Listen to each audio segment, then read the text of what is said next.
The worst decisions are not the ones you make. They are the ones you keep making because you are afraid to disappoint everyone else. I have seen people cry in expensive restaurants. I have seen people cry inside luxury hotels. I have seen grown men cry after losing fortunes large enough to buy entire city blocks. But until that rainy afternoon, I had never seen a bride cry on her wedding day. The rain had arrived without warning. Thick gray clouds swallowed the sky above Chicago just after noon. Water rushed down the stained glass windows of St. Matthew's Church while guests hurried inside holding umbrellas and covering carefully styled hair. My driver slowed the car as traffic backed up near the intersection. I glanced toward the church only because it was impossible not to notice the crowd. White flowers lined the entrance. Luxury vehicles filled both sides of the street. Clearly someone had spent a fortune creating the perfect wedding. Then I saw her. At first, she was just a flash of white moving through the rain. A bride running away from her own ceremony. My attention followed her automatically. She disappeared behind the church and into a narrow courtyard surrounded by old brick walls. Something about the image stayed with me. Maybe it was the way she ran. Not like someone late for an event. Like someone escaping one. I should have ignored it. I had meetings waiting downtown. Investors. Contracts. Problems that supposedly mattered. Yet 30 seconds later, I found myself stepping out of the car. "Mr. Romano?" my driver called. 5 minutes. I closed the door before he could argue. Rain soaked my suit jacket almost immediately. Water splashed across the pavement as I walked behind the church. The courtyard was empty except for one person. She stood beneath a stone archway with her back turned toward me. Her wedding dress was beautiful. Elegant. Expensive. Completely ruined by rain. Wet fabric clung to the ground around her feet. Her veil hung loosely from one shoulder. And she was crying. Not quietly. Not dramatically. Just enough that I could see her shoulders shaking. For a moment I considered leaving. Whatever had happened was obviously personal. Then she wiped her eyes and looked up. Our gazes met. Neither of us spoke. Rain echoed against stone and brick. Somewhere inside the church, an organ began playing. The ceremony was starting. Yet the bride was standing outside with a stranger. "You are going to catch a cold," I said. It was probably the least useful thing anyone had ever said to a crying woman. To my surprise, a short laugh escaped her. That would actually improve my day. Her voice trembled slightly. I stepped beneath the archway to escape the rain. Up close, she looked younger than I expected. Mid-20s. Blonde hair. Blue eyes. Mascara blurred by tears. Beautiful, but too exhausted to care about it. "Bad day?" I asked. Another laugh. This one closer to disbelief. "You see a woman hiding behind a church in a wedding dress and that is your question? Fair point. I have been told I am not great at small talk." She studied me for several seconds. "You are not a guest." "No, family." "Definitely not." That earned the first genuine smile. Tiny, brief, but real. Then the smile disappeared as quickly as it came. The organ music grew louder inside the church. Her eyes drifted toward the sound. Fear appeared in them. Not nervousness. Fear. The kind people feel when they realize they are standing at the edge of a decision that could change everything.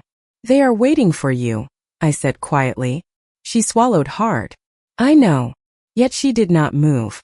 Neither did I. Something told me this moment was bigger than cold feet. Bigger than wedding nerves. The rain continued falling around us while guests filled the church only yards away. Then she looked directly at me and whispered 5 words that changed the entire afternoon. "I do not think I can." For several seconds neither of us spoke. Rain continued falling beyond the stone archway, while the wedding ceremony waited inside the church. The organ music echoed through the walls like a countdown neither of us could stop. Claire Bennett stood in front of me wearing a wedding dress and looking completely trapped. Not by a person. Not by the weather. By a decision she no longer believed in. "I do not think I can." Her words lingered in the air. Most people would have immediately started offering advice. Go through with it. Follow your heart. Think about your family. Think about the guests. Instead, I asked the only question that seemed to matter. "Do you want to?" Claire blinked. Confusion crossed her face. Then surprise. "What? Do you want to marry him?" The question seemed almost too simple. Yet judging by her reaction, nobody had asked it. She looked away immediately. Her eyes focused on the rain spilling from the church roof. Everyone keeps asking if I am nervous.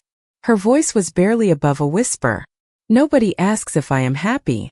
That answer told me more than anything else could have. I leaned against the stone wall and waited. People reveal the truth when they are given enough silence. Eventually Claire laughed bitterly. You know the strange part? What? 300 people are sitting inside that church. She glanced toward the sanctuary. And somehow I am having the most honest conversation of the day with a stranger. I smiled slightly. That probably says something about the people inside.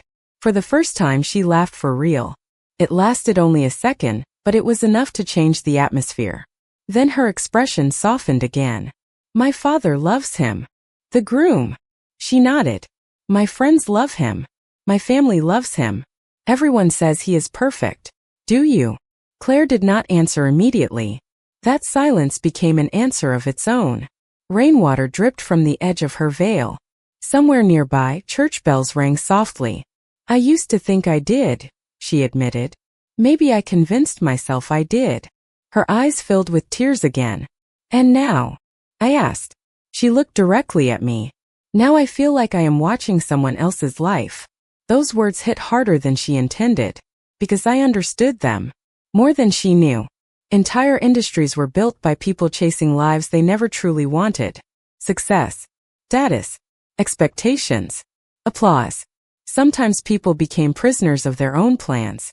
Claire looked down at her wedding ring resting inside a small velvet box she still carried. I spent 2 years planning today. That is a long time. Exactly. Her voice cracked. What kind of person walks away after 2 years? I thought about that carefully. Maybe the kind who finally became honest. She stared at me. The rain seemed quieter now. Less like a storm and more like background noise. What if I disappoint everyone? She asked. You will. The answer surprised her. That is not very comforting. It is not supposed to be. I met her gaze. No matter what you choose, someone will be disappointed. She looked away again. Then what do I do? For a moment, I watched guests arriving through the church entrance carrying gifts and flowers. An entire future seemed to be waiting only a few yards away. Then I looked back at Claire. Answer one question honestly. Her breathing slowed. What question? I glanced toward the sanctuary doors. Then back at the frightened bride standing beside me. If nobody else existed for the next 5 minutes, would you still walk into that church? Claire stared at me as if the question itself had opened a door she had spent years pretending did not exist. Rain continued falling beyond the archway. The church bells faded into the distance. Somewhere inside, guests were still waiting. Yet for several long seconds, the entire world seemed to narrow to a single question. If nobody else existed for the next 5 minutes, would you still walk into that church? Her lips parted slightly. Then she looked away. I already knew the answer before she spoke. No, the word was barely audible, almost swallowed by the rain. Yet it carried more weight than anything else she had said that afternoon. Claire closed her eyes. Tears slipped down her cheeks again. No, she repeated, stronger this time. I would not. Something changed the moment she said it aloud. Not around us. Inside her. The truth has a strange effect on people. Even painful truth creates a kind of relief. For the first time since I had found her behind the church, some of the panic disappeared from her expression. Fear remained. Uncertainty remained. But at least she was no longer fighting herself. Then you know what you need to do, I said quietly. Claire laughed sadly. You make it sound simple. Simple and easy are different things. She nodded slowly. Everyone is in there. Her eyes drifted toward the church. My father. My friends. My future in-laws. She swallowed hard. The groom. I noticed she still had not said his name. That detail mattered more than she realized. People speak the names of those they love. They avoid the names of those they are trying to convince themselves to love. What happens if I leave? She asked. I cannot answer that. Why not? Because I do not know your life. I paused. But I know what happens if you marry someone you do not want to marry. Claire looked at me carefully. Do you? For a moment I thought about all the deals I had watched people make throughout my life. Partnerships. Promises. Commitments built on obligation rather than conviction. They rarely ended well. Yes, I said simply. Ido. The rain finally began to slow. The steady downpour softened into a gentle drizzle. Water dripped from the edges of the stone archway. Claire stared down at the wedding ring box still resting in her hands. Her fingers tightened around it. Then she took a deep breath. Another. Then another. Like someone learning how to breathe again. Suddenly footsteps echoed somewhere nearby. Both of us turned. A young bridesmaid appeared at the entrance of the courtyard. She looked frantic. Relieved. Exhausted. Claire. The woman rushed toward us. Oh my God. Everyone is looking for you. Claire froze immediately. All the fear returned. The bridesmaid stopped a few feet away and lowered her voice. The ceremony was supposed to start 20 minutes ago. Her eyes moved briefly toward me before returning to Claire. Your father is worried. Claire looked down. I know. Then come on. The bridesmaid reached for her hand. Let us go. Silence followed. 1 heartbeat. 2. 3. Then Claire slowly stepped backward instead of forward. The bridesmaid frowned. Claire. Another step backward. Then another. Tears filled Claire's eyes again, but this time they looked different. Not helpless. Determined. She opened the velvet ring box one final time. Stared at it. Closed it. Then looked directly at her friend. I cannot do this. The bridesmaid's face went pale. What? Claire's voice trembled, but she did. Not look away. I cannot marry him. The words echoed through the courtyard like thunder. And judging by the stunned expression on the bridesmaid's face, the shockwave was only beginning. The courtyard remained silent long after Claire spoke. Even the rain seemed to pause. The bridesmaid stared at her as if she had suddenly begun speaking another language. You cannot be serious. Claire swallowed hard but held her ground. I am. The woman shook her head immediately. No. You are overwhelmed. You are nervous. Her voice became more urgent. This happens. Every bride gets scared. Claire looked down at the ring box in her hands. Then she slowly closed it. That is not what this is. The bridesmaid glanced toward the church. Everyone is waiting. I know. Then come inside. I cannot. The conversation felt less like an argument and more like two people standing on opposite sides of a bridge that no longer existed. Eventually the bridesmaid's expression changed from confusion to realization. She finally understood this was not a temporary panic attack. Claire had already made her decision. She just had not admitted it until now. Your father is going to be devastated, she whispered. Pain flashed across Claire's face. That wound landed exactly where expected. I know. And Ethan. For the first time the groom had a name. Claire closed her eyes briefly. I know. The bridesmaid looked helpless. Then why are you doing this? Claire opened her eyes again. When she answered, her voice was calm, stronger than before. Because if I walk into that church today, I will spend the rest of my life wondering why I did not listen to myself. The honesty stunned everyone present, including me. The bridesmaid stared at her for several seconds. Then she slowly nodded. Not because she agreed, because she finally understood. What do you want me to tell them? She asked quietly. Claire's eyes filled with tears once more. Tell them I am sorry. The bridesmaid exhaled heavily. Then she turned and walked back toward the church entrance. Halfway there she stopped, looked over her shoulder. For what it is worth, she said softly, I think you are the bravest person I know. Right now. Then she disappeared inside. The moment she was gone, Claire's entire body relaxed. Not completely. Just enough to reveal how much tension she had been carrying. She leaned against the stone wall and covered her face with both hands. It is done. Her voice trembled. It is actually done. I waited. Some moments should not be interrupted. After a minute she looked up at me. Why are you still here? The question surprised me. Should I not be? A small laugh escaped her. Most people would have left by now. Most people are smarter than me.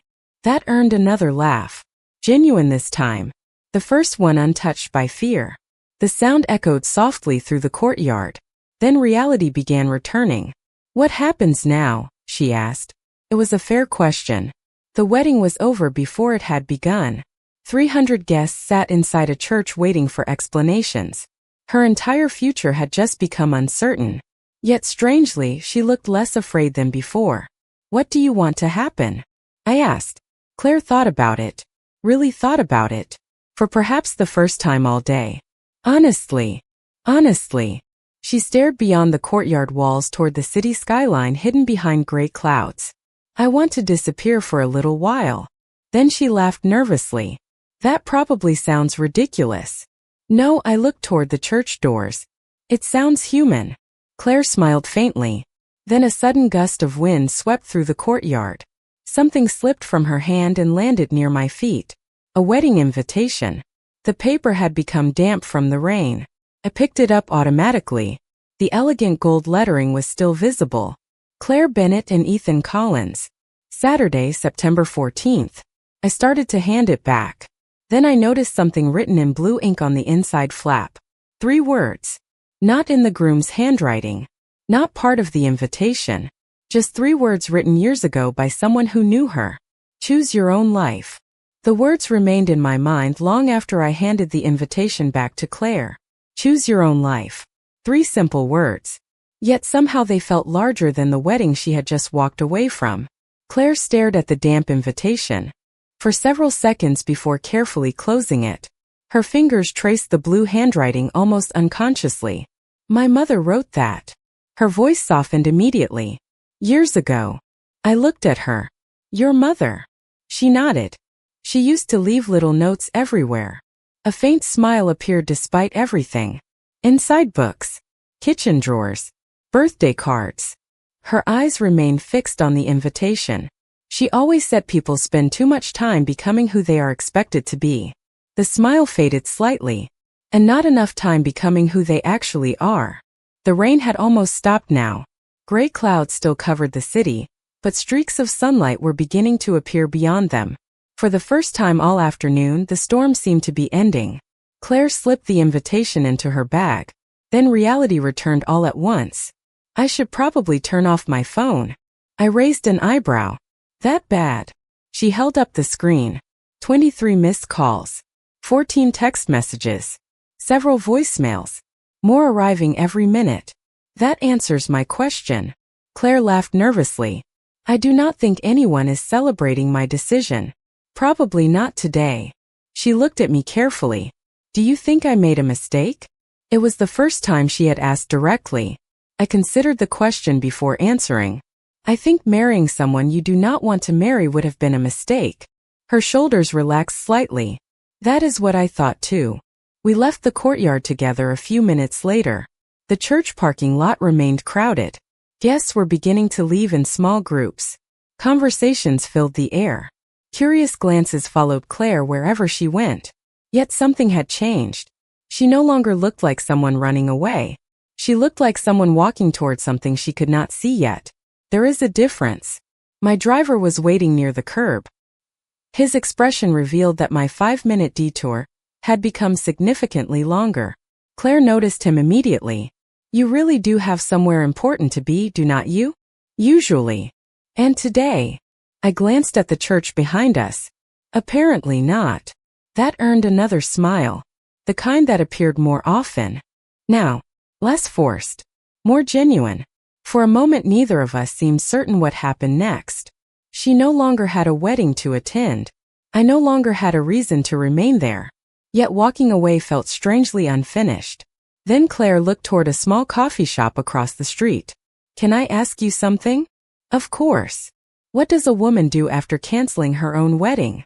I followed her gaze toward the coffee shop window glowing warmly against the gray afternoon. I imagine coffee is a reasonable place to start. 30 minutes later, we sat across from each other beside a window overlooking the city. Claire had exchanged her veil for a borrowed coat from the shop owner. Her wedding dress remained impossible to ignore, but somehow she looked more comfortable than before. More herself. We talked. Not about the wedding. Not about Ethan. Not even about the church. We talked about books, travel, childhood memories. The kind of conversation that happens when two strangers unexpectedly stop pretending. Hours seemed to pass in minutes. Eventually Claire became quiet. She stared out the window at people hurrying down the sidewalk. "You know what scares me most?" she asked. "What?" Her reflection looked back at her from the glass. "I have absolutely no idea what my life looks like tomorrow." The honesty in her voice was impossible to miss. Then she turned toward me. And somehow that feels terrifying and exciting at the same time. Before I could answer, her phone vibrated again. This time, instead of ignoring it, she looked at the screen. Her expression changed immediately. Not fear. Not sadness. Something closer to shock. Slowly, she placed the phone on the table and looked directly at me. "That message," she whispered, "changes everything." For several seconds, Claire simply stared at the screen. The coffee shop around us continued moving as if nothing had happened. Cups clinked against saucers. Conversations drifted through the warm afternoon air. A barista called someone's name near the counter. Yet none of it seemed to reach her. She looked frozen. "Claire?" I asked. Her eyes slowly lifted toward mine. "It is from my mother." The statement made no sense at first. Claire's mother had passed away years earlier. She had already told me that much. Seeing the confusion on my face, she quickly shook her head. "Not directly." She looked back at the phone. "A scheduled email." My attention sharpened immediately. Claire opened the message and stared at it for another moment before speaking. "My mother used to write letters for important milestones." Her voice softened. "Birthdays, graduations, big life events." She swallowed hard. "I completely forgot." The emotion in her eyes was impossible to miss. "Forgot what?" "That she created an email account before she died." A small laugh escaped her. She was convinced I would never check it. For the first time since receiving the message, a smile appeared. Fragile but genuine. Looks like she was right. Slowly, Claire began reading. I could tell immediately that every word mattered. Her expression shifted from surprise to sadness. Then from sadness to something else. Relief, hope, understanding. Tears filled her eyes once more, but they were different from the tears behind the church. These were not born from fear. When she finally lowered the phone, neither of us spoke for several seconds. "What did she say?" I asked gently. Claire looked down at the screen. "She said that if I am reading this, it means I am standing at a crossroads." Her voice trembled slightly. "And that whenever that day comes, I should remember something." She paused, then smiled through the tears. "A life built to satisfy everyone else eventually stops feeling like your own." The words landed with remarkable precision, almost as if her mother had somehow been sitting beside us all afternoon. Claire laughed softly and wiped her eyes. "That sounds exactly like her." The tension I had seen in her since the church began fading. Not disappearing completely, but loosening, like knots finally coming undone. "There is more," she said. "Read it." She shook her head. No, a warm smile appeared. "Some parts belong to me." Fair enough. Outside the coffee shop, the storm had finally passed. Sunlight broke through the clouds and painted the wet streets in gold. People emerged from buildings carrying umbrellas they no longer needed. The city seemed brighter than it had a few hours earlier. Claire noticed it too. "You know what is strange?" she asked. "What?" She looked out the window. "This morning I thought today was the most important day of my life. And now?" Her smile widened slightly. "Now I think it might just be the first day of it." We sat there for another hour talking about things neither of us had expected to discuss with a stranger. Dreams she abandoned, places she wanted to visit, books she never had time to read. Small details, important details, the kind that reveal who someone actually is beneath expectations and obligations. By evening, the wedding dress had dried enough that it no longer looked ruined, just different, like its owner. Eventually Claire glanced at the clock. "I should go." The words carried a surprising amount of reluctance. "Do you have somewhere to be?" I asked. She laughed. "For the first time in years, no." That answer made both of us smile. Outside, my driver waited beside the car. The city glowed beneath the setting sun. Claire stood on the sidewalk holding her phone, her invitation, and a future she had not expected to have. "Thank you," she said quietly. "For what?" "For asking the question nobody else asked." Her eyes met mine. It changed everything. Before I could respond, another notification appeared on her phone. This time the color drained from her face immediately. She stared at the screen in disbelief. Then she looked up at me. "I do not understand. What happened?" Claire turned the phone toward me. The message came from a law office. The subject line contained only 6 words. "Regarding your mother's private trust." Claire and I stood on the sidewalk as the city moved around us. The setting sun reflected across glass buildings and rain-soaked streets, turning everything gold. Yet all of my attention remained fixed on the phone in her hand. "Regarding your mother's private trust." Claire read the message again as if different words might appear the second time. "I have never heard of this." Her voice sounded distant. "Not once." I glanced at the sender. A law firm downtown. Legitimate. Established. The kind of firm that did not send messages by accident. "What does it say?" Slowly she opened the email. Her eyes moved across the screen. Confusion turned into surprise. Then disbelief. "They want me to come in tomorrow morning." "Why?" Claire swallowed hard. "Apparently my mother created a trust before she died." The evening traffic hummed around us. "And," she looked up, "and it was supposed to be transferred after my wedding." That detail immediately caught my attention. "After your wedding?" Claire nodded. "That is what it says." She stared at the screen again. "But because the wedding did not happen, they need to review additional instructions." For a moment neither of us spoke. Then a short laugh escaped her. "This day keeps getting stranger." I smiled slightly. "That is one way to describe it." She shook her head in disbelief. "I thought I was leaving a church with nothing." Her fingers tightened around the phone. Now apparently my mother left behind something nobody ever mentioned. The thought seemed to affect her more emotionally than financially. I understood why. Money can solve problems. A message from someone you lost can change your life. "Will you go?" I asked. Claire looked toward the skyline. "Of course." Then a softer smile appeared. "Even if I am terrified." The next morning arrived bright and unusually clear. The storm had disappeared completely. Sunlight poured through downtown Chicago as if the previous day had never happened. When I arrived at the law office, Claire was already standing outside. She wore a simple navy dress she had purchased that morning. No wedding gown. No ball. No expectations. Somehow she looked more confident than she had the entire day before. "You came," she said. "You sounded like you could use moral support." Her smile widened. "That is probably true." Together we entered the building. The office occupied the 23rd floor. Quiet hallways. Polished wood. Floor-to-ceiling windows overlooking the city. A receptionist greeted us and led Claire into a conference room. Several minutes later, an elderly attorney entered carrying a large folder. His expression immediately softened when he saw her. "Miss Bennett." Claire stood. "You knew my mother." The attorney smiled warmly. "For nearly 20 years. Emotion flickered across her face. The man placed the folder on the table and opened it carefully. "Your mother was a remarkable woman." Claire looked down. "She was." The attorney nodded. "Which is precisely why she planned so far ahead." He removed a sealed envelope from the folder. Claire froze the moment she saw it. Her name was written across the front in handwriting she recognized instantly. The room became completely silent. "What is that?" she whispered. The attorney smiled gently. "Your mother instructed us to give you this letter when you finally chose your own future." Claire stared at the envelope as tears filled her eyes.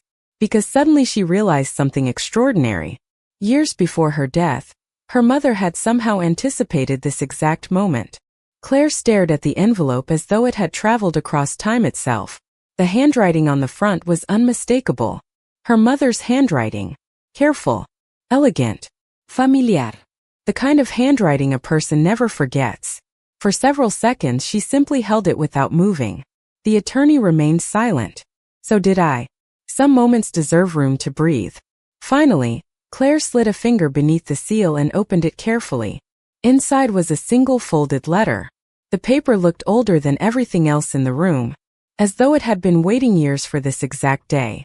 Her hands trembled slightly as she unfolded it. Then she began reading. At first, her expression remained neutral, focused.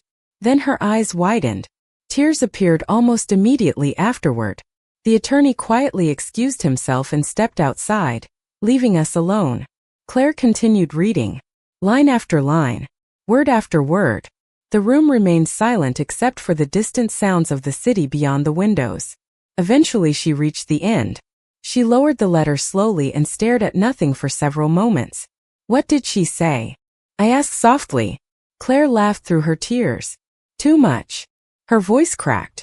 And exactly what I needed. She looked back down at the paper. She wrote this 10 years ago. A smile appeared. 10 years. She shook her head in disbelief. And somehow she knew me better than I know myself. Carefully, she reread part of the letter aloud. If you are reading this, it means you finally chose courage over comfort. Her voice trembled. It means you stopped living the life other people designed for you. She paused. And if that day ever comes, I want you to know how proud I am. Claire covered her mouth as tears slipped down her cheeks. Not tears of grief. Tears of recognition. The kind that appear when someone finally feels understood. Even by someone who is no longer there. After a few minutes, she folded the letter and placed it back inside the envelope. There is something else. What? She looked toward the conference table where the trust documents remained open. The trust. I had nearly forgotten about it. The attorney returned shortly afterward and resumed his seat. Your mother included specific instructions, he explained. The trust was always yours. Claire frowned. Then why was it connected to my wedding? The attorney smiled gently. It was not. Confusion crossed her face. He opened another document. The transfer date happened to coincide with your wedding date. Claire blinked. That is it. That is it. Relief appeared instantly. Then curiosity. What exactly is in the trust? The attorney slid several papers toward her. Claire began reading. The amount was significant. Life-changing for many people. Yet what caught her attention was not the number. It was something else entirely. A small property listed among the assets. Wait. She pointed to the page. This address. The attorney nodded. Your mother purchased that building years ago. Claire looked stunned. I know this place. You do. She smiled through her disbelief. It is a bookstore. Suddenly she laughed. The genuine bright laugh of someone seeing a forgotten piece of a puzzle. My mother used to take me there every Saturday. The attorney nodded again. She left specific instructions regarding the property. Claire looked down at the final page. Then her eyes widened. No way. What? I asked. She turned toward me. The excitement in her face was impossible to miss. She wanted it converted into a community space. Her smile grew even larger. A bookstore and reading center. The dream sounded remarkably similar to stories Claire had shared the day before. Dreams she thought were impossible. Dreams she had quietly abandoned. Then she looked at me with disbelief shining in her eyes. I spent years trying to build the future everyone else wanted. Her voice softened. And somehow my mother spent years protecting the future I actually wanted. For the first time since leaving the church, Claire looked completely free. Then the attorney handed her one final note attached to the documents. A short handwritten message from her mother. Only one sentence. Start when you are ready, not when you are afraid. The note remained in Claire's hands long after the meeting ended. Start when you are ready, not when you are afraid. We left the law office carrying far more than documents. Claire carried answers. The kind people spend years searching for. Outside the city felt different. Or perhaps she did. We walked several blocks without speaking. The afternoon sun reflected from windows high above the streets. People hurried past us with places to go and plans to follow. Claire finally stopped in front of an old bookstore on a quiet corner. The same building listed in the trust documents. The same place her mother had loved. She stared through the glass for a long time. Dusty shelves stretched toward the back wall. A handwritten sign hung near the entrance. The owner was retiring at the end of the month. Claire laughed softly. I used to sit right there. She pointed toward a reading chair near the front window. Every Saturday. Her eyes filled with emotion. My mother would spend hours here. I looked at the building, then at Claire. For the first time since meeting her, I saw certainty instead of confusion. Weeks passed, then months. Life did not suddenly become perfect. There were permits to secure, renovations to complete, decisions to make. Yet every challenge seemed different because the direction was finally her own. The bookstore slowly transformed into something new. Books remained. Stories remained. But reading rooms appeared. Community spaces appeared. Children's programs appeared. Everywhere you looked, traces of Claire's vision replaced years of hesitation. Throughout it all, we remained part of each other's lives. Not because either of us planned it. Because some people arrive unexpectedly and somehow become impossible to imagine losing. One evening nearly a year later, I stood across the street watching lights glow inside the completed building. The grand opening had ended hours earlier. Most guests had gone home. The city had grown quiet. Through the front window, I could see Claire organizing books on a shelf. She looked happy. Truly happy. Not the version of happiness people perform for photographs. The real kind. The kind that settles into a person's eyes. When she noticed me outside, she smiled and motioned for me to come in. The familiar scent of books filled the air as I entered. Warm lighting reflected across polished wooden floors. Children had left handwritten notes on a community board. Families had already donated hundreds of books. Life filled every corner of the space. What do you think? Claire asked. I looked around carefully. I think your mother would be proud. Emotion softened her expression. I hope so. Then she handed me something. A framed piece of paper. Inside was the original note from the wedding invitation. Choose your own life. I stared at the words. You kept it. It changed everything. She smiled. Besides, it belongs here. Together we hung the frame near the entrance where every visitor would see it. For several moments we simply stood there, looking at the words, looking at the life built from them.